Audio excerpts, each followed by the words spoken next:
గోదావరి జిల్లాలోని పుణ్యక్షేత్రాల్లో పిఠాపురం పౌరాణికంగా, చారిత్రకంగా ప్రసిద్ధమైనది. దాక్షాయణీ దేవి తన తండ్రి దక్షుడు చేసిన అవమానాన్ని భరించలేక ఆత్మాహుతికి పాల్పడినప్పుడు ఆమె శరీరంలోని భాగాలు దేశంలోని పలు ప్రాంతాల్లో పడ్డాయనేది పౌరాణిక గాథ. దాక్షాయణీదేవి పీఠభాగం ఈ ప్రాంతంలో పడటం వల్ల ఈ పట్టణానికి పీఠికాపురంగా పేరొచ్చింది. దినక్రమంగా పిఠాపురంగా మారింది. అష్టాదశ శక్తి పీఠాల్లో పిఠాపురం ఒకటి. ఇక్కడి అమ్మవారి పేరు పురుహూతిక దేవి.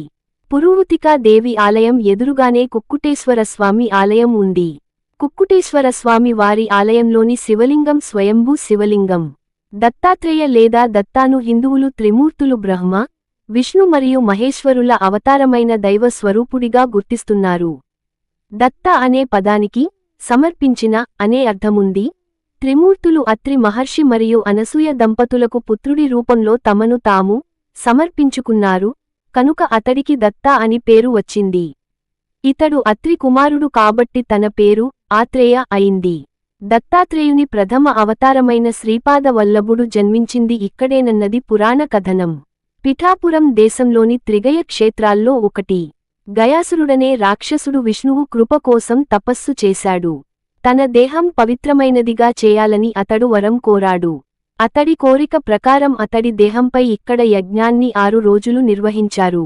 విష్ణువు వరం ప్రకారం అతడి పాదభాగం పిఠాపురంలో ఉండటం వల్ల ఈ క్షేత్రానికి పాదగయ అని పేరు వచ్చింది. అలాగే పిఠాపురం వైష్ణవ క్షేత్రం కూడా.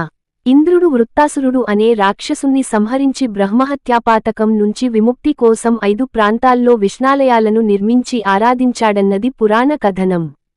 ఈ 5 క్షేత్రాల్లో మాధవస్వామి ఆలయాలు వెలిశాయి.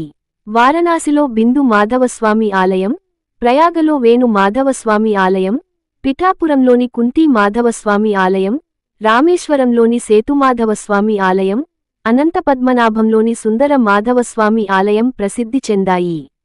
వీడియో మీకు నచ్చినట్లయితే లైక్ చేసి షేర్ చేసి సబ్స్క్రైబ్ చేసుకోగలరు. జై శ్రీరామ్.